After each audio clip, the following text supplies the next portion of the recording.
안녕하십니까. 매주 목요일 7시에 찾아뵙는 아프리카 배운 닥터 설전 시간입니다. 또 이진한 TV 독특건강도 동시 합동방송하고 있습니다. 특동강 이진한 TV입니다. 네. 아프리카 배운 닥터 설전 진행 맡은 이현입니다. 네, 안녕하세요. 네, 안녕하세요. 네, 안녕하세요. 반갑습니다. 네. 오늘 주제는 이제 요즘 핫한 이슈인 디지털 치료제에 대한 설명을 아주 알기 쉽게 설명해 주실 분을 맞습니다. 모셔왔습니다. 우리 이현 교수님은 맨날 핫하대. 핫한 주제입니다. 그죠? 오늘 주제는 김선현 교수님이신데요. 김선현 교수님이십니까? 얼굴이 안 보이는데 어디 계십니까? 네, 안녕하세요. 김선현입니다. 반갑습니다. 원주의과대학 디지털 치료 임상센터장이십니다. 네. 아니 실물과 사진이 비슷하네요. 네. 학력은 서울과학기술대학교에서 미술 학사를 하셨고 원래 전공 미술이셨네요. 그다음에 가톨릭대학교에서 상담심리학 석사를 하시고 석사를 하나 더 하셨네. 안양대학교 교육대학원에서 미술교육학 석사를 또 하시고. 석사 둘에 가방 끈이 길어도 됩니까? 한양대학교 대학원 응미과에서 의학 박사를 하셨네요. 엊그제 누구처럼 석사 둘에 박사 하나. 아유, 대단하십니다, 정말. 언제 그렇게 다 하셨어요? 경력은 지금 이제 원주대학 디지털 치료 임상센터 교수로 계시고, 한중일 임상미술치료 학회장, 대한 트라우마 협회 회장, 전 차병원 미술치료 클리닉 교수, 차의대 미술치료대학교 원장, 베이징 의과대학교 교환교수를 하셨고, 세계 미술치료학회 회장님이시네. 대한 임상미술치료 학회장님이십니다.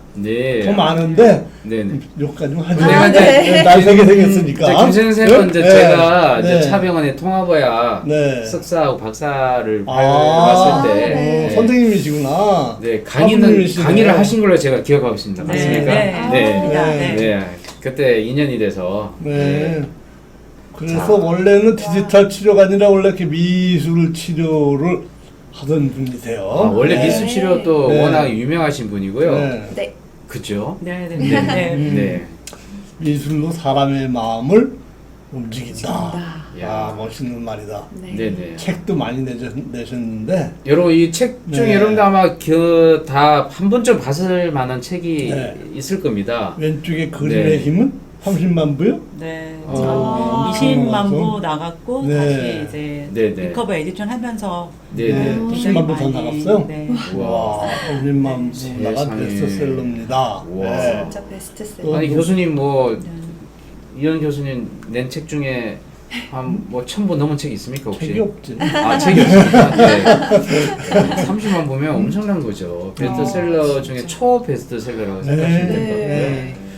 자, 누구나 상처를 안고 살아간다. 이 책도 한 번은 다 보셨던 분들 많을 것 같습니다. ADHD 아동 미술 치료 프로그램 이런 책들이 대표작인데 보면 표지마다 이렇게 아름다운 그림을 다 넣으셨어요. 근데 그림이 이렇게 옆으로 누워갖고 제가 왜 이렇게 하셨을까? 보시면 그림이 이 좋은 그림이거든요. 이게 모네 그림이죠, 이게. 이 좋은 모네 그림을 왜 옆으로 이렇게 놓으셨나? 보니까 이게 연장이 됐어요. 또 되게 이렇게 안 만들었는데 일부러 이렇게 만드신 거죠?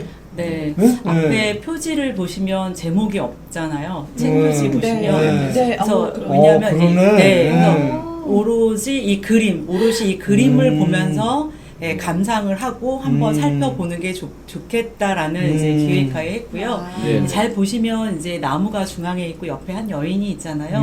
나무가 중앙에서 올곧게 딱 큰 걸 보면서 이 여인들도 당당하게 그 나무를 바라보고 있잖아요. 그래서 다들 힘들고 어려운 이제 이런 상황에서 이렇게 나무가 성장하듯이 자아도 성장하고 환경을 극복해서 당당하게 섰으면 좋겠다라는 의미에서 이 표지를 좀 선택을 했습니다. 화가 모네가 그런 걸 상상하고 그린 건 아니겠죠. 김 선생님 나중에 이제 이렇게 상상하시겠어요. 그림은 이제 본인이 감상하기 그렇죠. 나름인데 네. 근데 저는 아마 이 모네도 이게 네네. 미술 치료적인 측면에 봤을 때 네. 굉장히 온화하고 환하고 성장의 가능성을 보여주는 작품이어서 네네. 아마 모네도 이 그림을 그리면서 네네. 나름대로 좀 좀 밝고 꿋꿋하고 이런 고든 올곧은 마음을 갖고 있었을 거라 생각을 합니다. 근데 교수님 네. 나무들 주변에도 많이 있는데 하필 왜 이 나무만 유독 이렇게 네네. 강조를 했을까요? 그럼 주변에 이 나무들은 뭐 어떻게 되는 겁니까? 네, 나무는 이제 사실 네. 미술 치료에서 네네. 이 나무는 굉장히 중요하고요. 심리학적으로도 이 나무는 본인의 자아를 나타난다고 합니다. 그래서 네네. 보통 여러분들이 이제 미술 치료 받을 때 집 나무 사람 그리기 이런 걸 테스트를 많이 들어보셨을 거예요. 네네네. 네, 그만큼 이 나무의 성장은 본인의 성장인데 주변에 나무도 있지만 가운데 있는 나무를 보시면 네네. 굉장히 중심을 딱 지키고 있고요. 네. 이 여성도 꼿꼿하게 중심을 지키고 네. 보고 있고 또 옆에 주변에 보면은 붉은색 이 꽃들이 네. 주변을 또 감싸고 있잖아요. 그러니까 네. 잘 성장한 중심을 지키는 이런 나무를 정확히 표현했다고 보시면 될 것 같습니다. 근데 저 같은 경우에 예를 들어서 저 선인장을 만약 그렸으면 네네. 어떤가요? 저 아니죠. 성격이 아주 개파갑니다. 아니죠. 선인장이라는 거는 네. 사실 선인장은 그렇게 많은 정성을 들이진 않잖아요. 일반 네. 이제 네네. 화초에 비해서. 네네. 그런데 또 생명력이 강하잖아요. 네네. 네, 그리고 또 옆에 보면 선인장이 또 가시가 있으면 그게 또 뾰족뾰족하고 네네. 그런 측면을 봤을 때는 굉장히 강건하고 그다음에 이 더위와 이 사막에서도 건딜 수 있는 인내, 집중력 이런 거를 볼 수가 있어요. 그래서 그리고 그 대신에 이제 섬세하고 이렇게 약한 나무가 아니기 때문에 네네. 주변에 대해서는 그렇게 많은 감정을 갖고 돌보고 섬세한 편은 아니에요. 근데 자아를 본다면 굉장히 강한 사람일 수가 있습니다. 네네. 야, 근데 이거 되게 초파는 이 그림을 택하셨던데. 네. 그림을 또 이걸로 바꾸셨네요. 바꾸셨는데 이게 이유가 있나요? 책이 잘 팔리면서 갑자기 바꾸셨어요. 네, 이게 지금 네네. 되게 잘 보여요. 첫 번째는 이제 네. 클림트 작품인데 네. 다양한 색상의 꽃들이 좀 화려하고 자기 내면을 드러내는 어떤 그림을 보면 기분이 좋아지잖아요. 그래서 네네. 그림의 힘이라는 주제에 맞다고 선장을 했고요. 그 다음에 이제 리커버 에디션이 되면서 개정판을 내면서 두 번째는 제가 또 가장 좋아하고 또 의미가 있는 특히 또 이걸 딱 준비하고 이제 내는 시기가 코로나로 인해서 다들 마음이 우울하고 불안하고 굉장히 제일 힘든 시기에 이 책이 나왔어요. 그러면서 이 그림이 또 우리가 또 극복할 수 있는 어떤 힘을 주지 않을까 해서 좀 표지를 바꿔봤습니다. 좀 마음이 우울할 때 저 그 표지를 한번 쭉 지그시 쳐다만 봐도 나 저렇게 꼿꼿하게 살 거야. 뭐 그런 느낌이 들 이 수 있어요. 상처 마음의 트라우마 책인데 네네. 이 그림을 또 이건 누구 그림이에요? 네, 이것도 이제 클림트 작품인데요. 작품이에요? 네. 그 집에 보면은 집이 있고 나무가 있잖아요. 네네. 마음에 꼭꼭 닫혀 있는 마음의 문을 활짝 열고 이 햇살을 또 받고 외부와 소통할 수 있는 이런 트라우마를 극복하면 좋겠다라는 의미에서 했고요. 또 둘 다 보면 초록색이 굉장히 많이 들어가 있어요. 네네. 초록색은 마음의 안정과 또 자연을 상징하고 있고요. 평화를 좀 상징하고 있어서 그런 의미에서 이렇게 클림트 작품과 이렇게 편안한 나무를 선정했습니다. 서양화만 가지고 치료하시는 건 아니죠? 네, 그렇진 않고요. 동양화에서도 네, 많은 분들이 이제 아시죠? 느끼는데, 근데 아무래도 대중적으로 많이 본 것들을 사람들은 좀 관심 갖고 이해를 하는데, 그게 아무래도 서양화 쪽이 좀 많이 있는 것 같아요. 서양화는 달력도 있고, 책도 있고, 뭐 많이 접하잖아요. 그래서 네네. 아무래도 동양화보다는 조금 더 한국화보다는 좀 더 접근성이 좀 많다는 생각을 해봅니다. 네. 우리가 사실은 그 미술 치료를 이야기하려고 한 건 아니지 않습니까, 이현승? 오늘의 주제는 뭡니까? 이거요. 디지털 치료. 디지털 치료제죠. 자, 그래서 네. 우리가 좀 형식을 좀 요거부터 네. 좀 다르게 했습니다. 네. 설명 좀 부탁합니다. 네, 그러면 한 20분 동안 앞으로 네네네. 디지털 치료에 대해서 네네. 특강 시간이 있겠습니다. 특강 시간이 있겠습니다. 그래서 나중에 시험 보니까 네네. 좀 특강 시험 시간을 봅니다. 네. 위해서 우리 네. 윤미령 팀장이랑 저랑은 잠시 빠져 있고요. 네. 저는 이제 우리 보조 진행을 보조 진행을 위해서 옆에 우리 그냥 있기만 하겠습니다. 저는. 지금부터 딱 20분이니까요. 네. 시작을 해주십시오. 네. 시작해주세요. 알겠습니다. 네네. 강의 시작하겠습니다. 재밌게 해주세요. 네, 많은 네. 분들이 저를 이제 많이 이제 아시는 분들 미술 치료, 그래서 간지 이제 전문가라고 생각을 많이 하시고 또 그 전에 또 미술치료 클리닉과 미술치료 학과에 또 교수로 있었습니다. 근데 갑자기 왜 디지털 치료제지라고 궁금해하실 건데요. 제가 이제 그 미술치료 클리닉을 하고 미술치료 학과에 또 학생들을 지도하다 보니까 참 좋은 점이 뭐냐면 보통 과가 있으면 그 과 한 과에 좀 집중되어 있는 게 있어요. 정신건강의학과는 정신건강에 관한 부분들만 많이 다루게 되고 예, 아무래도 내과는 내과 쪽, 예, 또 우리 이제 교수님처럼 예, 노인성 질환에 관련돼 있으면 노인성 질환에 좀 집중이 되어 있는데 클리닉에는 다양한 분들이 옵니다. 예, 이런 재활의학과도 오고 정신건강의학도 오고 또 연령층도 아동부터 시작해서 유아동부터 시작해서 정말 80, 90, 100세에 이르시는 분들까지 다양하게 오다 보니까 신체적인 질병도 있지만 마음의 건강에 심리적인 이런 질병들도 좀 많이 있었어요. 자, 그러면서 제가 하나하나 임상을 쌓고 경험을 쌓으면서 그때 이제 2013년도에 제가 고민했던 게 뭐였냐면 이렇게 이제 오는 여러 가지 프로그램들을 다양한 이제 환자와 다양한 내담자를 위해서 조금 그 공식적인 프로그램을 만들면 어떨까?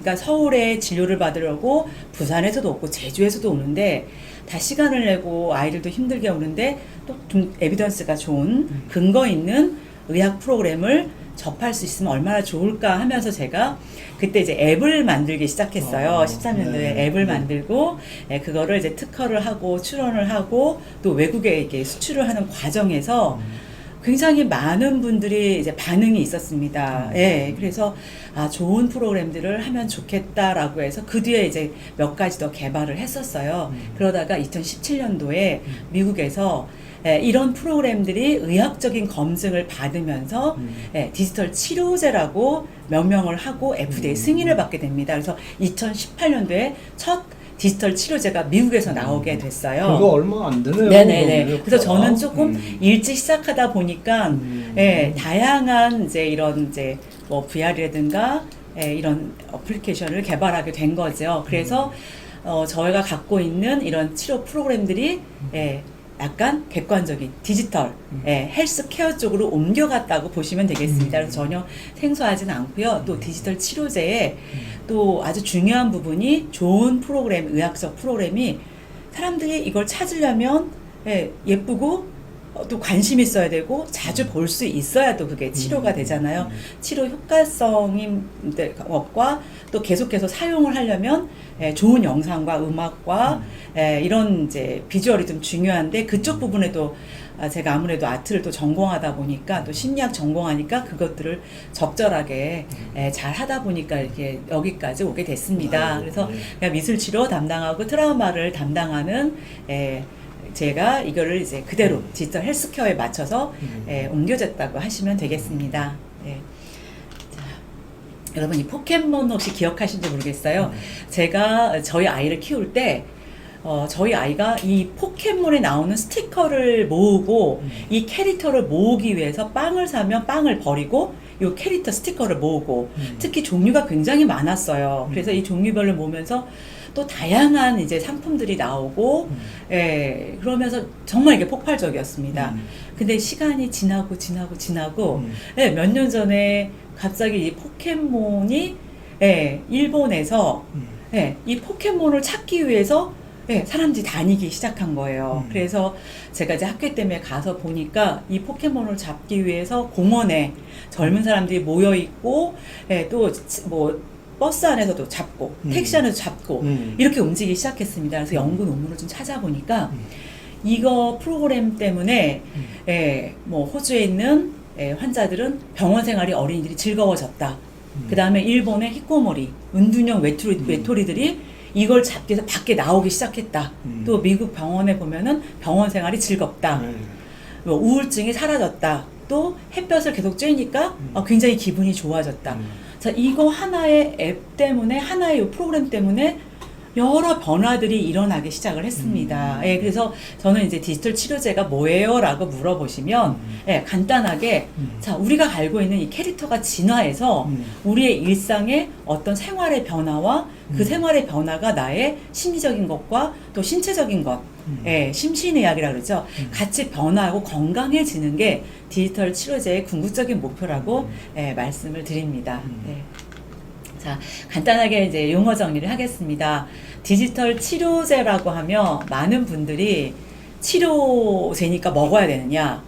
네, 도대체 이거 뭐 어떻게 복용을 하고 어떻게 이게 도대체 뭐냐라고 하시는데 쉽게 말씀드리면 치료제라는 건 옛날에 약이 이제 진화했다라고 보시면 될 것 같아요. 뭐 우리 교수님 전문가시지만 이렇게 저분자 화합물이 90년대 약이었다면 점점 진화하면서 단백질, 항체, 그다음에 세포, 유전자 치료제, 뭐 여러 가지 이제 이런 약의 진화를 하잖아요. 근데 2021년 현재는 디지털 치료제라고 해서 그러니까 뇌로 먹는 약이라고 합니다. 머리로 먹는 약. 그러니까 인식하고 이걸 통해서 인지 행동의 변화, 그러니까 인식하고 내 행동이 변화하고 이걸 통해서 치료가 되는 걸 디지털 치료제인데 지금 미국 그 FDA하고 우리나라 식약처에서는 디지털 치료제를 치료기기로 명명을 하고 있어요. 그래서 디지털 치료제, 디지털 치료기기를 같이 사용하고 있고요. 일반적으로는 디지털 치료제라고 사용을 합니다. 그리고 이 디지털 치료제는 이제 쉽게 말씀 신약이라고 보시면 되고요. 환자의 질환을 치료하고 그다음에 증상을 살펴주고 또 암과 뭐 특별한 이제 또 만성 질환에 대해서 관리를 해주고, 그래서 또 복약을 돕기도 하고 해서 그 좀 포괄적으로 디지털 헬스 케어 안에 하나의 파트라고 보시면 되겠습니다. 자, 그래서 제가 질병, 장애를 예방, 관리, 또 치료하기 위해 서비스하는 고도의 소프트웨어 프로그램이라고 보시면 됩니다. 근데 왜 고도의 소프트웨어 프로그램이냐면 그냥 일반적으로 내가 아무거나 만들어서 이거 치료제야 라고 하면 사실 검증이 안 되잖아요. 근데 이 고도는 의학적인 게 기반이 되어 있어야 되고요. 과학적으로 또 잘 만들어져야 되고요. 또 중요한 건 디지털 치료제는 의사의 처방이 들어가야 되기 때문에 의학적 검증과 이 논문이나 이런 것들, 또 그다음에 이걸 관리하는 복지부나 식약처의 이런 허가 제도를 다 통과하는 걸 디지털 치료제라고 현재는 일반적으로 불리고 있습니다. 그래서 제가 강조를 해놨거든요. 네네, 부작용이 없음. 네네. 없어요? 그렇게? 네네. 그 디지털 치료제를 이제 줄여서 DT라고 이제 합니다. 근데 기능은 일반 의약품과 비교했을 때요, 똑같은 건 이제 효과가 나와야겠죠. 사용했을 때. 근데 의약품은 독성 및 부작용이 있을 수 있어서 굉장한 임상을 거치는데요. 그래도 치료제는 부작용이 현재는 없습니다. 이 디지털 치료제는요, 앱하고 VR하고 게임으로 나와야 되는데 아직까지 게임하다가 질식해서 사망한 경우는 많지 않고요.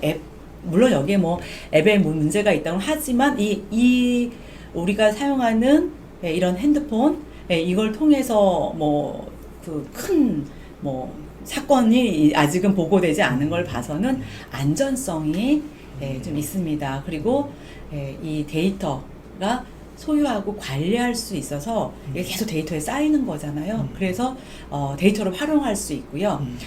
약 같은 경우는 이게 사용하고 복용하지만 이게 데이터가 남는 건 아니기 때문에 이 기기라는 거에서 이 디지털 치료제는 장점이 있습니다. 그리고 이 디지털 치료 복약을 보시면요, 환자의 행위에 의존해요. 환자가 약을 먹어야 되는 거고, 자기가 챙겨야 되는 어떤 이제 약간의 환자의 능동성에 있다 본다면 디지털 치료제는요, 의사 처방에 의해서 모바일을 통해서 계속 체크를 합니다. 그리고 때가 되면 이거를 하세요. 그러니까 거의 숙제처럼 제가 병원에 가서 진단을 받고 처방을 받으면 매일매일 체크를 해야 되고 병원 10번 갈 거를 5번을 가면서 내가 스스로 해야 되는 이런 복약이었고, 또 그 처방에 의해 선택은 제가 하지만 처방에 의해서 지켜져야 되는 거죠. 그래서 관리가 항상 될 수 있다는 점에서 내가 병원에 가서 주치를 만나지 않아도 내 스스로가 관리할 수 있다. 제주도에서 서울의 의사 선생님과 같이 계속 할 수 있다. 그러니까 이걸 통해서 내 상태를 계속해서 보고 드릴 수 있고, 그러니까 비용과 시간과 또 항상 체크를 받으니까 더 열심히 할 수 있는 이런 또 장점이 있습니다. 디지털 치료제 유형을 보게 되면 여러 가지가 있는데요. 건강 관리가 있습니다. 그리고 관리 예방 차원도 있을 수 있고요. 또 다른 의약품의 최적화가 있고 질병의 치료가 있습니다. 많은 치료제가 50% 가까운 치료제가 정신건강의학과 쪽에 이렇게 많이들 활용을 하고 있는데요. 또 나머지를 보시면 이렇게 그 재활의학 쪽 그리고 또 암 환자의 관리 차원에서도 쓰고요. 또 예방 차원에서도 쓰고 있습니다. 그래서 어느 과든 다 함께 협력할 수 있는 부분들이 많이 있어요. 그 이유는 심리학적인 부분이 들어가고요. 인지행동 치료가 이 치료제에서 들어가서 내가 인식하고 그 다음에 이렇게 조작을 하면서 거기에 방법대로 그대로 행해야 되기 때문에 사실 그 병원에서 처방을 하지만 1시간 동안 인지행동 치료를 해줄 수는 없잖아요. 그런 차원에서 본인이 관리할 수 있어서 굉장히 좋습니다. 그리고 우리 이제 또 이진환 기자님께서 그 공부하셨던 그 통합의료 있잖아요.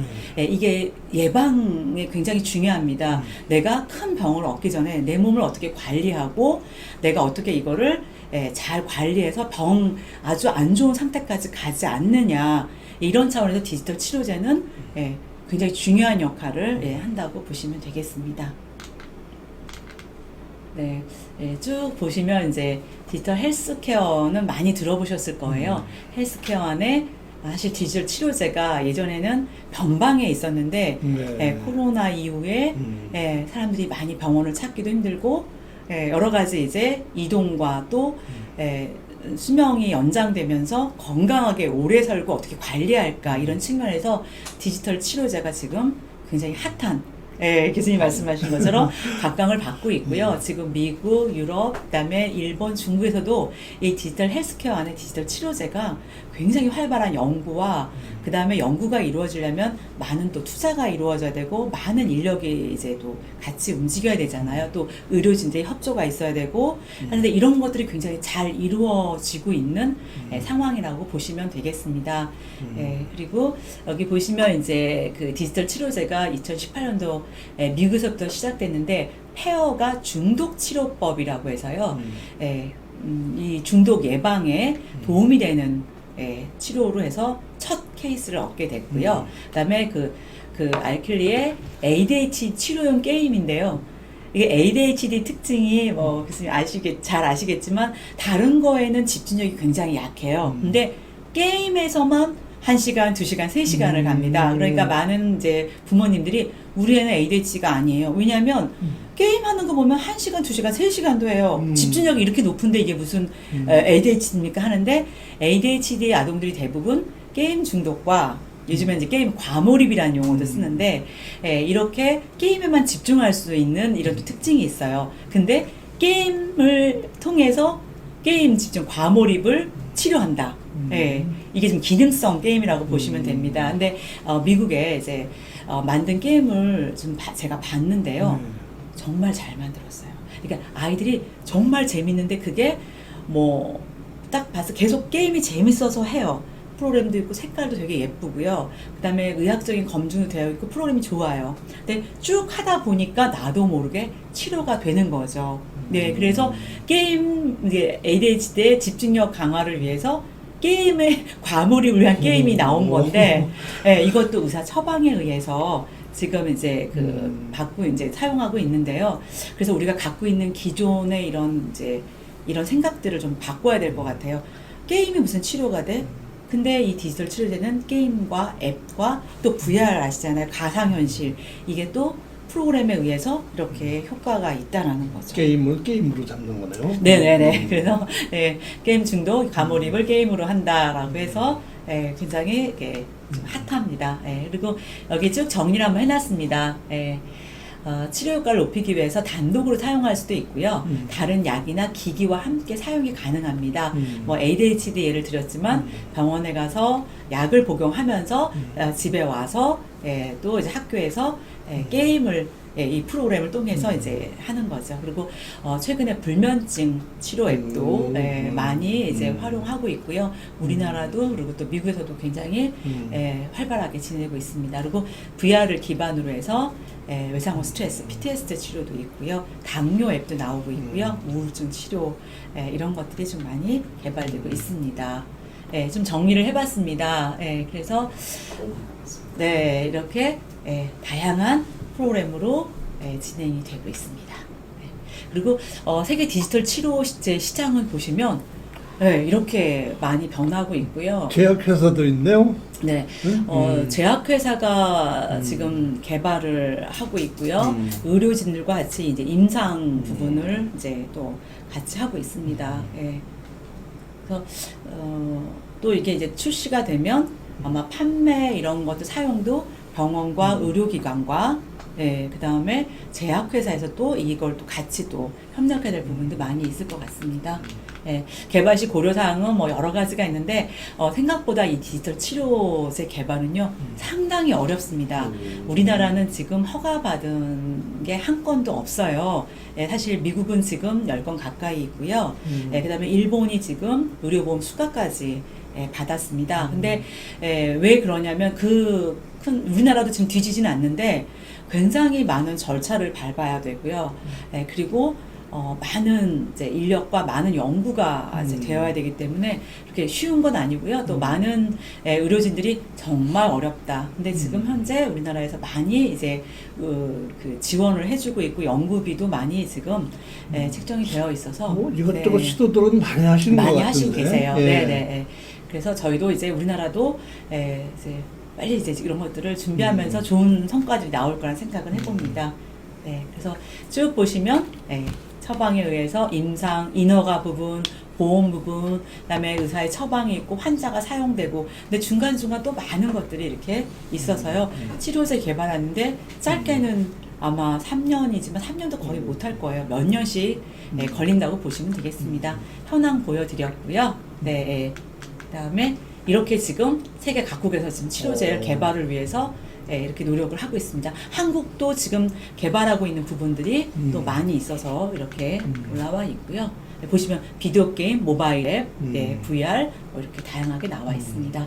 그리고 이제 일본에서 의료보험 수가를 받은 이 이제 앱을 보시면 니코틴 중독 프로그램이에요. 담배 관련. 네네. 그래서 이분들 사실 자기가 담배를 끊어야 되고 막 그 다음에 담배를 피우고 싶을 때 어떻게 억제를 하고 자기 관리를 하느냐. 그래서 병원에 가서 앱을 환자용 앱이 있습니다. 앱 받고 의사용 앱이 있고 중간에 치료 프로그램을 집에서 적용하고 그러고 나서 이제 또 이제 불어서 내가 지금 니코틴이 어느 정도인지 그래서 항상 이게 앱과 또 그 도구가 같이 사용되고 있고요.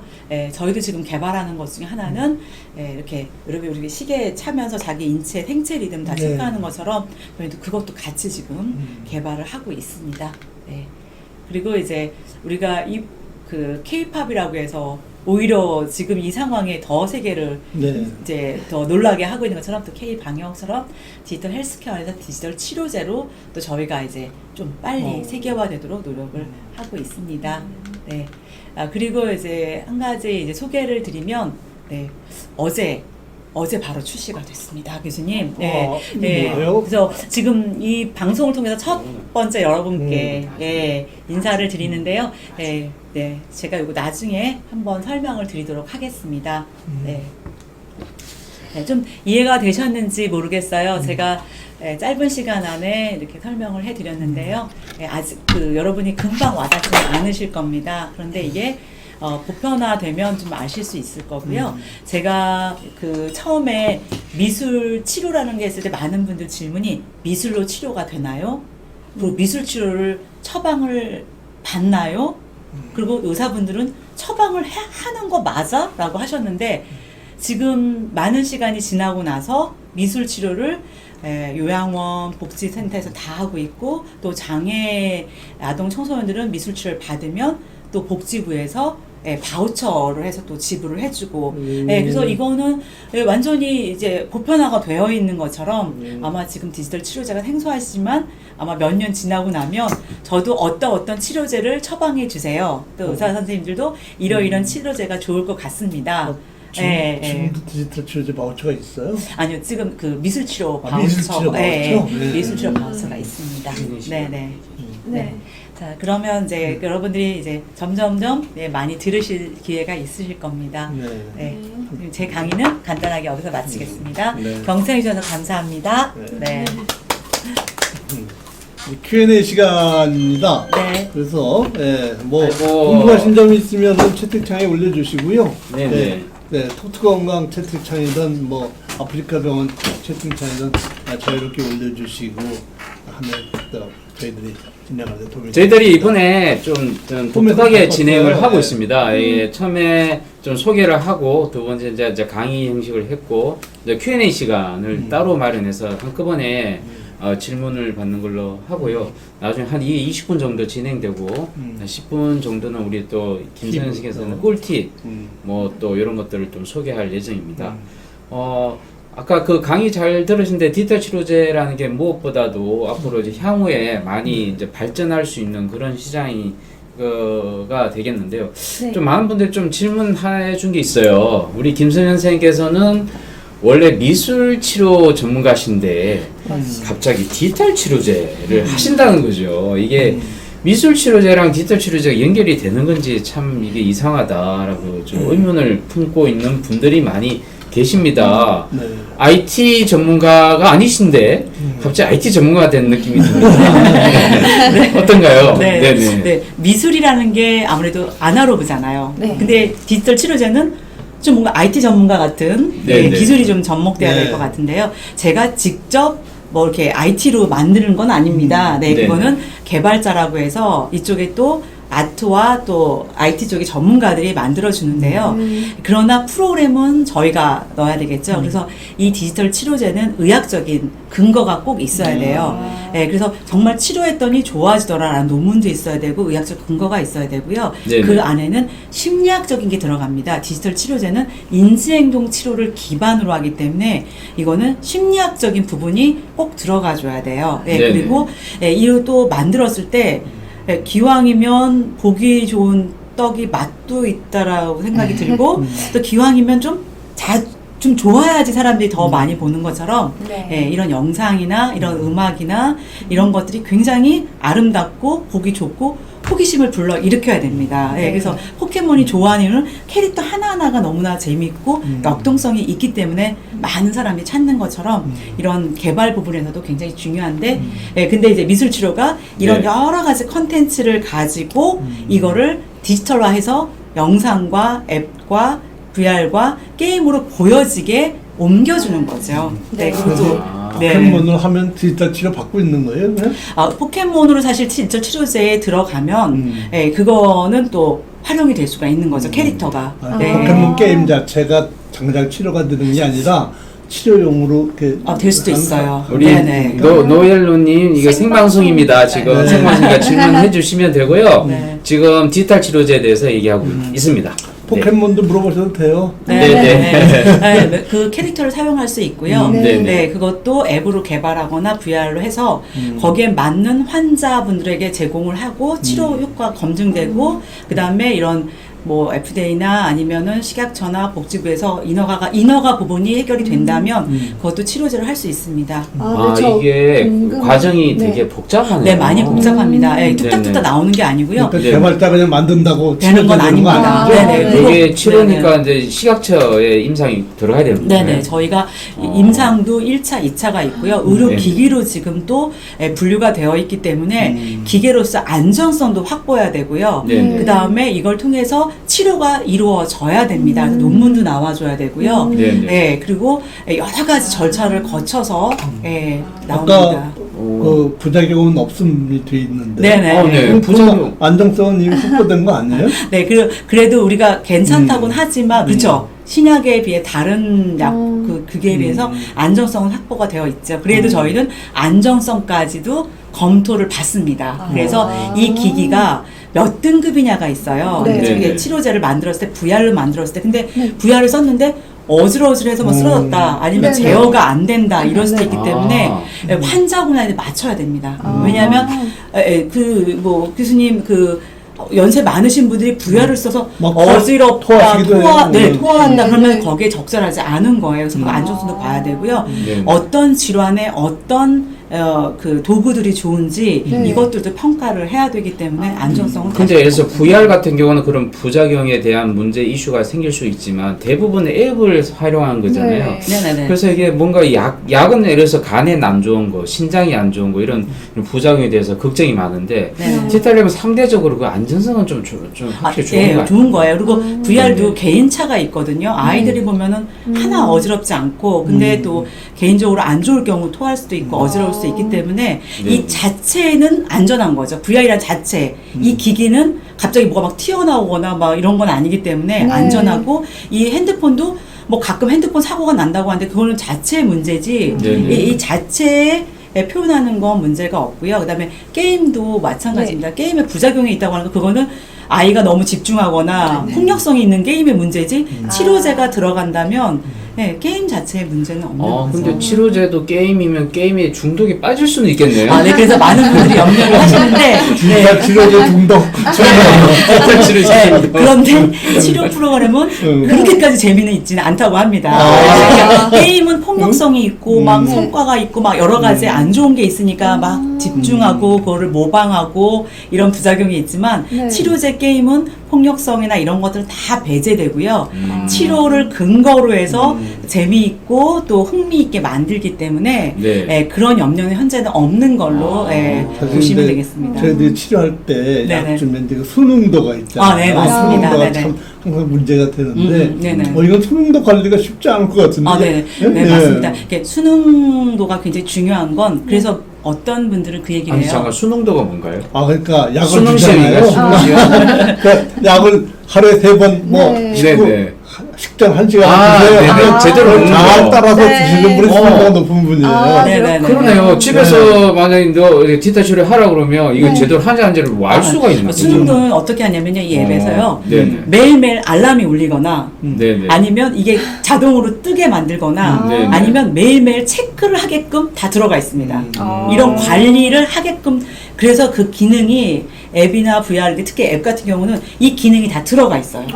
그래서 본인이 의사가 직접 하는 건 아니죠? 네네 아니고 그래서 근데 그걸 다 의사들한테 보고가 되게끔 이 연동을 시켜놓은 거예요. 그래서 이 거의 어떻게 보면은 숙제를 매일매일 해야 되는 거예요. 그러니까 치료 효과가 나올 수 있죠. 우리가 이걸 하기 위해서 약을 먹기 위해서 매일 병원을 방문해라.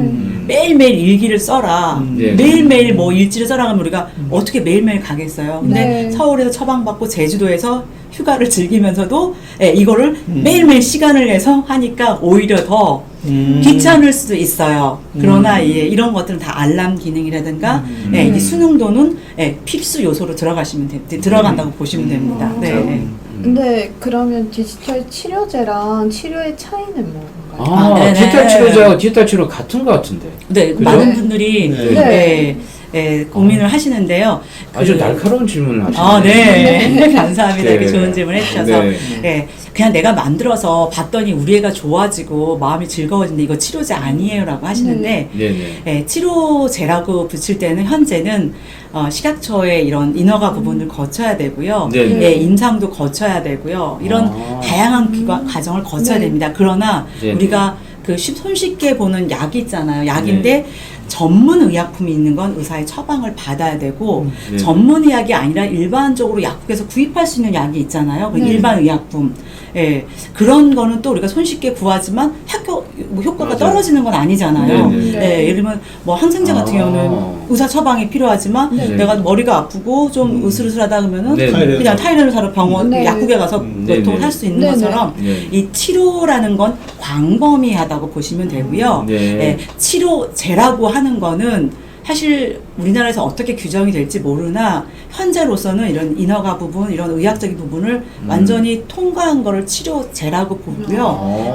크게 넓게는 디지털 헬스, 그다음에 치료, 그다음에 플랫폼 이렇게 부르고 있습니다. 그러면 지금 현재 우리나라의 치료제는 지금 어떤 게 나와 있나요? 우리나라 치료제는 아직 하나도 나와 있지 않습니다. 근데 연구 개발은 굉장히 활발하게 지금 진행이 돼서 이제 머지않아 우리나라도 이제 치료제가 나올 예정입니다. 그러면 치료는 나온 거가 있습니까? 지금 치료에 관련된 어플리케이션이나 치료에 관련된 것들은 굉장히 많아요. 예를 들면 자살 예방을 위한 뭐 앱.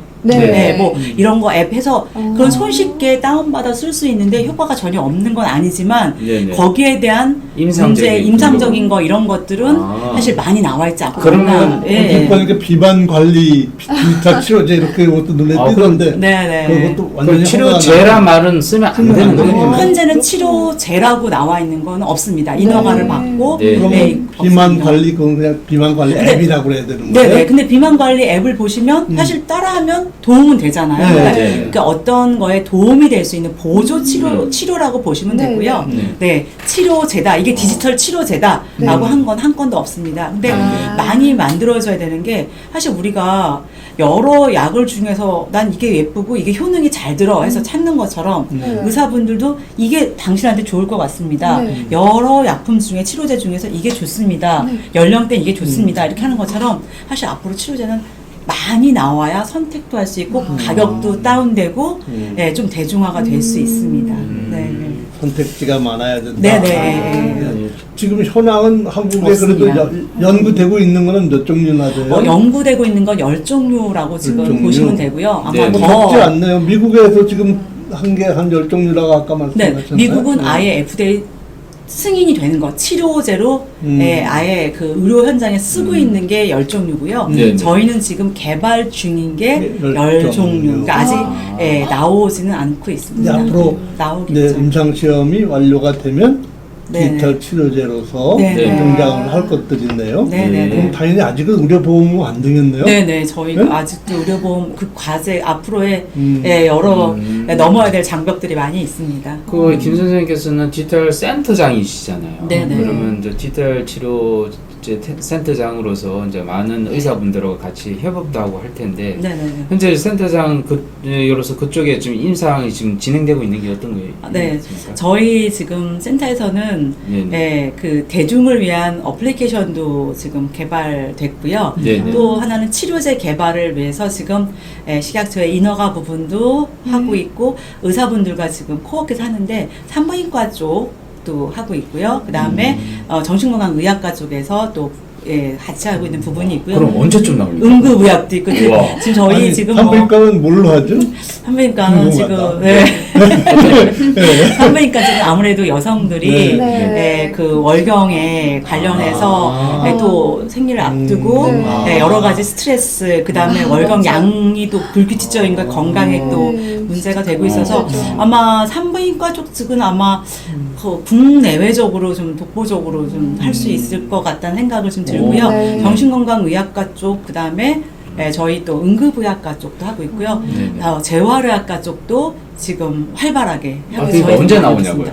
지금 지금 학교죠. 병원은 한 몇 년 뒤에? 몇 년 좀 기다리셔야 될 것 같습니다. 네네. 활발히 하고는 있습니다. 그리고 각과 교수님들이 워낙 협조적이셔가지고요. 그리고 이제 잘 이루어지고 있습니다. 의사를 위한 것도 좀 개발해 주세요. 네, 의사분들 스트레스 되게 많이 받죠. 자, 우리 이현 선생님이 또 핵심적인 것도 질문을 또 준비를 또 하셨는데. 그 디지털 치료제가 이제 세계적으로 보면 그리고 이제 10개 말씀하셨지만 제가 보니까 페어라는 회사가 상당히 리딩 컴퍼니 같은데 그 페어라는 회사의 그 제품이 아까 뭐라고 그러셨죠? 페어라는 회사에 나온 제품이 리셋이라고 해서요.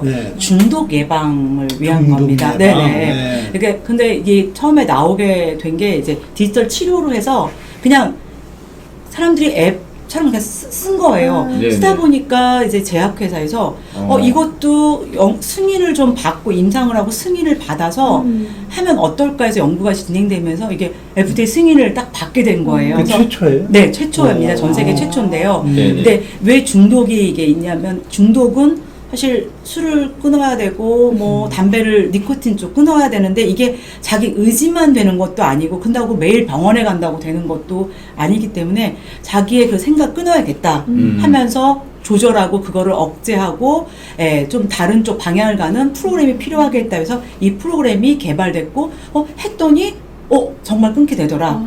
그리고 비용도 절감하고 여러 가지 부작용도 없더라라는 측면에서 끊는다는 게 아까 전 게임 중독 이런 거예요? 아니면 진짜 약물 중독? 약물 중독. 네, 약물 쪽이에요. 네네. 마약 이런 거? 네네네. 자, 교수님. 근데 아무리 이런 좋은 앱이 개발되고 디지털 치료제가 나오더라도 현재 우리나라는 원격 진료가 지금 안 되는 상황에서 그런 아까 정보 어떤 그 환자의 어떤 정보가 이제 병원으로 가야 되고 이 왔다 갔다 한 수치들이 사실은 원격 진료와 가까운 거라서 과연 이게 가능할까? 이 현재 상황에서 과연 디지털 치료제가 우리나라에서 발전이 가능할까 하는 그런 아주 심각한 좀 고민이 좀 시작됩니다. 네. 개인정보 보호법. 이게 참 해결해야 할 게 너무 많은데. 네네. 그 많은 네네. 분들이 이제 이 어플리케이션 앱을 보면서 여기에 들어가서 이제 이렇게 진단을 하고 하면은 체크하면은 혹시 개인정보가 남지 않을까. 근데 개인정보는 정말 철저히 지켜주셔야 돼요. 특히 이게 IT 쪽이니까 더 신경을 써야 되는 부분이 있어서 그 부분은 저희가 되게 신경을 많이 쓰고 있습니다. 네네. 그리고 이제 저희 나라가 아직 원격 의료가 안 되기 때문에 네네. 그러나 이게 굉장히 좋은 건 일단 우리나라 의사분들의 호응도가 좋아요. 네. 이게 뭐지라고 하면서 굉장히 관심을 갖고요. 그 다음에 본인 분야에서 이게 수술과 약으로 치료하는 것도 중요하지만 환자 스스로가 관리할 수 있는 것도 굉장히 중요하다는 인식을 정말 많이 갖고 계세요. 네네. 그렇기 때문에 치료제가 개발이 된다면 이거는 의사 처방이 이루어지고 안전성이 확보가 되고 또 의사분들은 자주 10번 올 걸 5번 오면서 이걸 항상 전송해서 받기 때문에 우리는 보면 차트에 뭐 다 그 기록이 남아있고 전송이 돼서 디지털로 다 전송이 되는 거죠. 그래서 전송을 하기가 힘들다는 거잖아요.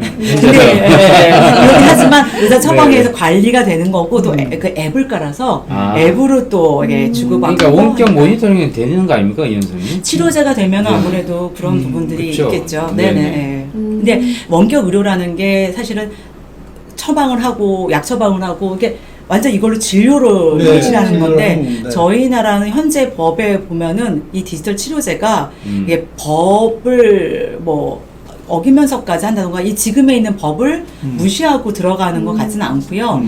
철저한 그 어떤 의료의 기반으로 해서 관리 감독하에 그 환자나 보호자들이 책임감 있게 한다면 일단 의료비 절감, 시간 전략, 특히 이제 코로나처럼 지금 큰 병원, 좋은 병원을 찾아가는 이런 수고를 덜어줄 수가 있죠. 예전에는 우리가 뭐 되게 좋은 병원에 외국에 찾아가고 진료를 받고 거기서 수술해야 되고 이거에 대한 자부심도 굉장히 강했잖아요. 근데 그런 것들이 이제 좀 많이 사라지는 시기가 됐기 때문에 어떤 소프트웨어가 좋은가. 그리고 또 좋은 게 있어요. 이게 지금 굉장히 경제적으로 좋은 게 우리 보통 뭘 만들 때 의료기기를 만들 때 이 제조 비용이 굉장히 많이 드는데 이 소프트웨어는 제조 비용이 이렇게 들지 않는 거예요. 그리고 수출도 가능하고 이게 제조 비용 우리가 뭐 예를 들면 원가 소위 말하는 원가가 원장도 필요 없고 네네. 사람도 생산직 사람도 필요 없고 그래서 이게 겉으면 사실 이게 고부가 가치의 산업이 될 수 있는 거예요. 저희 대학 다닐 때 문화와 예술이 국부론 우리나라를 발전시키게 한다라는 의견을 교수님이 주셨을 때 화가들이 어떻게 했는데 지금 보면은 예술, BTS 같은 경우 이런 보이지 않는 이런 무형의 자산과 이런 것들이 우리나라의 굉장한 부와 그 우리나라를 알리는 것처럼 맞습니다. 이 디지털 치료제가 잘 만들어서 우리가 수출하고 한다면 사실 진짜 고부가 가치 산업이 될 수 있는 거예요. 이게 전 이제 연식이 좀 돼서 그런지 몰라도 네네. 원래 저희 여덟원에서는 우리나라 사람들이 무형적인 거에 가치를 지불하려고 안 했어요. 병원 가면 의뢰 주사 놔줘야 되고 맞습니다. 약 줘야 되고 약이만큼 받아야 되고 디지털 치료제 처방 됐습니다 그러면 다요? 이렇게 질문 나올 것 같은데 주사도 안 맞고요?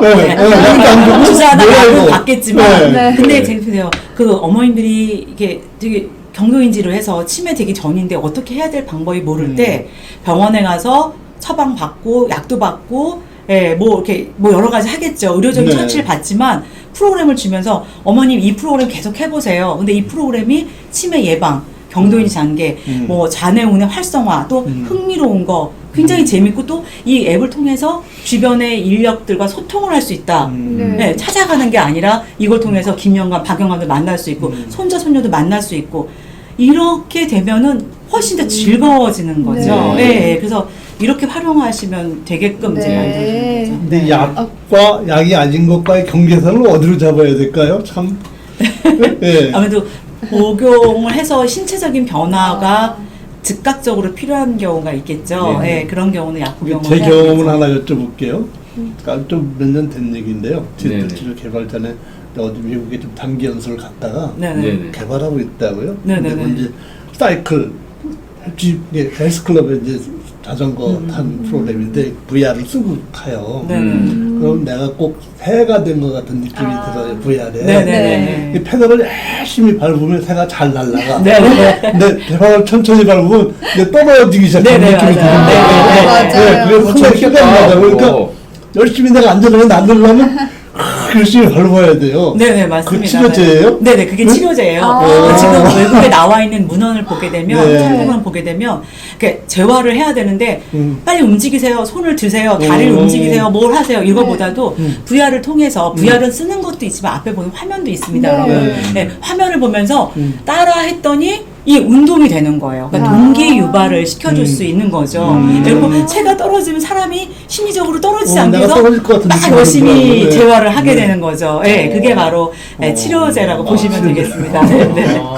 일찍 네. 경험했네. 네, 네. 네. 그런 논문들이 많이 나와 있습니다. 우리 네. 윤 팀장이 또 네, 질문한다고. 그럼 하는데요. 이게 나오면 어떻게 사용하나요? 혹시 약국에서 살 수는 있는 건가요? 네. 혹시 아, 맞아. 사용하게 어디서 사지? 되면 막 닌텐도 어. 게임처럼 네네. 그렇게 네, 하는 건가요? 네. 닌텐도로 사야 되나요? 아마 어쩌면 닌텐도를 사서 그런 게임 칩을 넣을 수도 있어요. 근데 네. 저희가 디지털 치료제로 이제 나오게 되면 네. 아마 일단 제 생각에는 의사 처방이 있을 거고요. 아마 병원에서 구매할 거고 네. 더 확대가 된다면 우리나라에 굉장히 큰 제약회사들이 있잖아요. 네. 제약회사에서 병원에 납품을 할 수도 있고 또 여러 개 중에서 환자가 고를 수도 있고 근데 제가 보기에는 병원이나 아니면 의료기관에서 의료와 관련된 약과 관련된 곳에서 관리를 하게 되지 않을까 싶습니다. 근데 앱 다운받으면 되는 거니까, 그죠? 네네, 그렇죠. 그 집에서 다운받아도 되죠? 병원에서 다운받아야 되는. 근데 처방이 있고 아마 그 치료제는 아마 이게 왜냐하면 이게 어떻게든 미국에 지금 말씀드린 그 ADHD 그 게임은요, 네네. 우리 그냥 다운받는 게 아니라 가서 저 ADHD예요. 그러면 의사들이 처방을 해서 이 게임을 쓰세요 하면 그 환자에게만 오픈되게 돼 있어요. 네, 일반적으로 그렇구나. 이게 전문의약품으로 취급하니까 네네. 철저하게 관리를 하고 있습니다. 하고 있구나. 네. 약사 선생님들이 좀 컨설이 없어요. 네. 의약 분업이 어떻게 되나 이거. 네네, 그것까지는 아직 모르겠어요. 치료제가 정말 많이 나와서 그런 고민을 할 시기가 오면 저는 뭐, 자기 적절한 치료를 알겠습니다. 해주겠죠. 자, 네. 지금까지 Q&A 시간을 가져봤고요. 우리 네. 또 김사님께서 또 재밌는 앱을 개발하셨는데 네, 오늘의 팁이죠. 오늘의 팁입니다. 네. 오늘 제가 이걸 다운받아서 사용해 보니까 이 굉장히 잘 돼 있어요. 내가 어떤 정신적인 문제가 있는지 이런 것도 바로 알 수가 있는데 어떤 건지 우리 김 선생님께서 네. 한번 이거 김 선생님이 개발하신 거죠? 네네네. 네네네. PPT로 한번 좀 네. 보여주겠습니다. 우리 좀 네. 얼굴을 작게 해서 네네. 어떤 건지 한번 보여주겠습니다. 이게 뭐 만화? 뭐 네. 하나 만화? 아니에요? 그럴 수 있구나. 아니군요. 네네. 어떤 건가요? 이 만화는요, 마음나무. 마음나무? 내 네. 마음을 지켜주는 내 마음에 관련된 줄임말 만화입니다. 네, 네네. 보통 앱하면 길게 안 하고 이렇게 짧게 잘래 우리 요즘에 줄여서 말하잖아요. 이렇게 마음나무, 마음속의 나무를 줄여서 만화라고 하고요. 저걸 그 앱을 다운받으면 되나요? 만화라고 검색해서? 네네. iOS하고 안드로이드하고 지금 무료로 되어서 다운받으시면 되고요. 네네. 다운받으시면 여기 나오는 것처럼 우리가 사실 한국인들이 가장 큰 고민을 하는 마음 건강, 정신 건강에 네. 관련된 그렇죠. 12가지를 12가지는 뭡니까? 여기 뭡니까? 보면요. 왜요? 우울, 스트레스. 스트레스. 네, 스트레스도 보면은 직무 스트레스가 있고요. 감정 노동 스트레스고 일반 스트레스가 있습니다. 종류가 들어가 보시면 다양하군요. 네네, 네네. 여기 들어가 있고요. 네네. 그다음에 불안. 내가 불안. 얼마나 불안한지 이런 자가 진단, 셀프 체크를 할 수 있게 됐고요. 또 요즘에 한국인들이 많이 있는 게 공황장애입니다. 공황장애. 네, 연예인들 연예인들도 통해서 많죠. 정말 많이 나오는 공황장애. 어쩐지 저도 그다음에 공황장애 많더라. 네네. 연예인병. 네, 그리고 네네. 네, 그리고 트라우마가 있습니다. 트라우마. 네, 트라우마 다양하게 요즘에 굉장히 이슈가 되는 트라우마가 있고 네네. 분노 조절이 안 돼서 아주 사회적인 문제 심각하죠. 심각하고 특히 청소년들도 네네. 하고 그다음에 중독이 있는데요. 중독에 네네. 들어가 보시면 네. 니코틴 중독하고 인터넷 중독이 있고요. 네. 스마트폰 중독이 있습니다. 아이고. 네, 그래서 지금 이것도 좀 들어가 있고요. 하나하나 체크하다 보면 네. 본인이 몇 점인지를 나올 수 있어요. 또 아. 자살 예방도 있고요. 아동 청소년 ADHD 있고 경도인지 장애 자가 치유고 프로그램도 있습니다. 그래서 자, 지금 저 화면에 보면요. 네. 아까 저런 그 자가 체크가 있고 네네. 옆에 보면 저 점수가 나와요. 그죠? 네, 몇 점인지 들어가서 점수가 네, 나오고. 들어가서 조금 하나하나 체크를 키워볼까요? 하시면 네네. 네. 이건 첫 번째. 아까 첫 번째. 네. 한번 그래서 설명해 주시죠. 네, 들어가서 보시면 이렇게 이게 하나 잘 안 보입니다. 이거. 네네네. 이걸로 한번 설명해 주시죠. 네네네. 네네. 저기 마나라는 앱을 다운받아서 한번 보시면 이 네네. 유생께서 직접 네, 만드신 삼성폰 같으면 안드로이드 폰 같으면 네네네. 이제 구글 플레이스테이션에 가면 있어요. 저 만화 네네네. 치면 만화 치시면 예. 있고요. 네, 무료로 다운받으실 수 있습니다. 그리고 여기 보시면 쭉 프로그램들이 나옵니다. 맞아요. 네, 그래서 그렇네요. 여기를 여러분들이 궁금해하는 걸 누르시면 네네. 평가를 받으실 자가 진단, 셀프 체크가 돼요. 아, 선생님 네. 안녕하세요. 네. 네. 그리고 이 셀프는 그냥 뭐 심리 테스트가 아니라요. 여러분들이 의료적이고 그 다음에 심리 상담소에 갔을 때 또 이렇게 받을 수 있는 프로그램이고 저희 정신건강학과 선생님들하고 같이 선별을 해서 넣은 프로그램입니다. 그래서 여러분이 들어가시면 무엇보다 공짜네요. 네네. 그리고 자가진단 결과가 이렇게 나와요. 점수가 아. 당신은 어떤 상태입니다라고 네네. 나오고요. 나와요? 네. 네. 그러니까 그리고 어. 쭉 보시면 점수가 나와요. 당신은 어느 정도 상태입니다라고 해서 점수가 여기 네. 여기 지금 어느 상태다. 네. 그리고 몇 점 정도다라고 네. 하고 그 다음에는 솔루션이 제공이 됩니다. 그리고 치료 프로그램이 나오게 되어 있어요. 그래서 여러분들이 병원에 이제 좌측에 보면 네네. 셀프 세라피라고 있네요. 네네. 그래서 여러분 보시면 내가 지금 질환이 낫다. 그럼 네. 내 스스로가 그냥 관리하고 좋은 음악도 나오고 영상도 나오고요. 이거는 다 이제 의학적인 기반에 근거한 확실한 교수님, 근거가 저 있는 공짜인가요? 거였습니다. 네, 다 공짜입니다. 여러분. 아야 네. 이거 왜 이렇게 네. 그렇게 다 애를 공짜. 좋은 네. 콘텐츠를 네. 공짜로 이렇게 네, 그게 공짜인데 왜냐하면 제가 이거를 만들게 된 게 뭐 어디든 누구든 사용할 수 있으면 좋겠다라고 하는 것도 있고 또 하나는 자살 예방 협회 제가 5년 정도 같이 네. 프로젝트를 진행하는데 청소년들이 이제 자살을 시도했다가 네. 이제 자살 실패라고 할 수 없지만 이게 그 자살을 하지 못한 이제 네. 다행히 저희가 이제 이렇게 구한 경우에 물어보면은 말할 수가 없어요. 제가 자살하고 싶다고 병원을 갈 수도 없고요. 네. 그 다음에 엄마한테 말할 수도 없고요. 선생님께 말할 수도 없고요. 고민하다가 선택을 했다는 거예요. 자, 그러면서 제가 이 프로그램에 자살 예방을 넣은 게 네가 자살을 체크해보고 네가 좀 스스로가 이렇게 좀 조절도 해보고 그 다음에 진짜 힘들면 마지막에는 이제 상담사와 해라. 근데 네. 이 상담은요.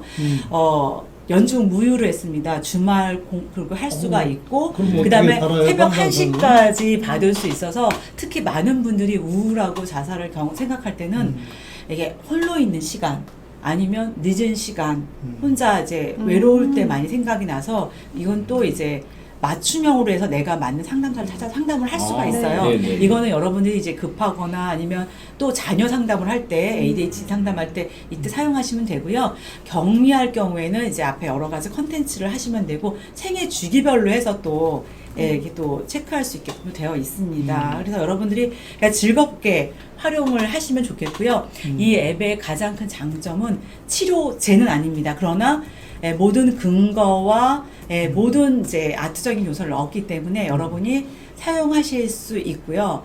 그리고 또 하나 굉장히 큰 장점은 이제 네네. 손쉽게 그리고 우리가 지금 문제가 많은 게 정신건강, 마음건강은 다 쉬쉬하잖아요. 다 이게 또 음지라 그러잖아요. 이거는 다 정신과 가야 돼? 뭐 아니면 어디 가야 돼? 네. 뭔가 막 큰 무슨 죄를 짓고 있는 것처럼 비밀로 하는데 이 앱은 그거를 밖으로 드러내서 나 우울이 몇 점이래. 나 우울하게 옆에 잘 도와줘. 뭐 이렇게 해서 네. 어찌 보면 우리 사람들의 우울하고 힘든 부분을 좀 드러내서 밝은 마음과 주변에 좀 협조를 얻을 수 있는 이렇게 양지로 끌어냈다고 보시면 될 것 같습니다. 근데 실질적으로 저희가 실험을 해보니까 아이들이 나 공황장애가 높대, 나 스트레스 있대, 나 게임 중독을 조심해야겠다 해서 오히려 서로 재미있게 이렇게 보여지면서 이렇게 하는 거 보면서 이렇게 좀 사회적인 변화를 좀 일으킬 수 있겠다는 생각을 하게 이제 됐습니다. 저 상담사분들은 24시간 대기예요? 이제 24시간은 아니고요. 저희가 그 24시간을 해보니까 술 드시고 전화하시는 분도 있을 수 있고요. 상담사분들도 좀 주무셔야 또 정신 건강 좋고 해서 1시까지를 하고요. 네, 그러고 이 상담사분들은 정말 우리나라 최고의 심리학회에서 공인된 심리학회, 그다음에 여성가족부, 복지부에서 공인된 그 상담사 자격을 가지신 분들을 갖췄습니다. 그래서 여기 보시면 스펙이 다 나와요. 석사, 박사급 이상이고 몇 년 경력이 있고 다 실명제로 했기 때문에 굉장히 여러분들이 보셨을 때 검증할 만한 분들, 그리고 너무너무 이분들은 이제 상담 경험도 많으시기 때문에 좋고, 그다음에 또 병원에 가면 시간도 걸리지만 비용도 비싼데 여기는 지금 비용도 굉장히 저렴하게 책정이 되어 있습니다. 받기는 받는군요. 네, 상담은 받습니다. 왜냐하면 상담하시는 전문가한테 무료로 하는 건 이분들의 이분들의 또 인권도 있고 이분들의 또 복지도 있으신데 자원봉사를 할 수는 없습니다. 그래서 근데 굉장히 잘 해주시는 훌륭한 분들을 모셔서요. 지금 이제 진행을 하고 있는데 어제 사실 앱이 저희가 이제 출시됐습니다. 출시돼서 올렸는데 지금 다운받아도 됩니까? 지금 많은 분들이 다운을 받고 계시고요. 출시됐어요? 아주 따끔따끔한 네네. 아직도 부족한 부분들이 많이 있지만 저희는 계속해서 이제 업데이트를 할 거고요. 이 외에도 좋은 양질의 프로그램들을 계속해서 여러분에게 제공을 하고요. 치료제는 치료제대로 의료 쪽에 의료진 분들과 전문가분들과 함께 열심히. 근데 제가 저걸 다운받아서 한번 실행해봤는데 다양한 그 프로그램의 자가 진단 체크 이거 다 무료로 쓰고요. 또 그다음에 그거에 대한 해결책도 뭐 음악 프로그램, 또 음식, 뭐 운동 이런 여러 가지를 다 다양한 팁으로 저희들한테 주더라고요. 그것만 잘 활용해도 좀 큰 도움이 되지 않을까 싶습니다. 그리고 아주 심각하면 이렇게 연결돼 있는 심리사 통해서 또 상담받아도 좋을 것 같습니다. 네, 그리고 아주 심각하면 우리 심리사 선생님들이 워낙 유능하시기 때문에 전문가와 병원과 그다음에 기관을 좀 찾을 수 있도록 전문 기관을 찾을 수 있도록 안내를 다 해주실 겁니다. 가만시까지 쉽지 않으실 거예요. 대박. 가만시까지 힘들어요. 요새 코로나 때문에 원격 진료를 해서 전화번호가 노출되니까. 네네. 그리고 이거 굉장히 힘듭니다. 근데 여기는 철저하게 닉네임을 쓰게 돼 있고요. 저희는 누가 이름이나 전화번호 전혀 알 수가 없습니다. 네, 극단적인 선택이 있을 경우에 저희가 연결을 하고 하죠. 그 외에는 이분들도 그분의 성함도 모르고 있고요. 그다음에 이건 또 기업에 또 이제 지금 이제 복지 차원에서 쓸 텐데 절대 이런 거는 저희가 정말 정확히 철저히 비밀 보장이 되고 있기 때문에 그거는 저희가 프라이버시는 걱정 안 하셔도 됩니다. 그리고 닉네임으로 들어가실 겁니다. 오늘도 시간이 8시간 넘었네요. 네네. 네네. 이거 프랑스 파리에 있는 만행과 모네. 이 그림이 굉장히 힘든 그림이에요. 왜 뭐가 이상하지 않으세요? 만의 그림 앞에 사람 아무도 없을 때 찍기가 이렇게 힘들어요. 사실. 이거 어디 일본인가요? 아니요, 프랑스 파리에 오랑규리에서 사람이 앞에 아무도 없을 때 거의 이런 없습니다. 게 없는데 아주 귀한 사진입니다. 주변 사람 배경을 지으신 건 아니에요? 아닙니다. 아니 혹시 혼자 치우는 거 아니에요? 옛날에는 조금 젊었었는데요. 럭키한 사진입니다. 정말 너무 좋은 사진이고 또 되게 잘 나오셨어요. 이것도 이렇게 하시면 김 선생님도 이번에 좋은 거 출시돼서 많은 대박 좀 바라고 또 많은 사람들한테 도움을 또 많이 주셨으면 좋겠습니다. 아유, 약 1시간이 금방 갔네요. 사실 좀 우리가 생명이 굉장히 기대 수명이 굉장히 길어졌잖아요. 그래서 자기의 정신과 마음을 잘 관리하는 게 진짜 중요한 시기가 된 것 같습니다. 특히 코로나 이후에. 여러분 디지털 치료제 우리 만화 환자들의 선택지가 그만큼 넓어진 겁니다. 그럼요. 우리 만화 다운받으시고요. 다음에 시간에 또 뵙도록 하겠습니다. 다음 주까지 여러분 안녕히 계십시오. 안녕히 계십시오.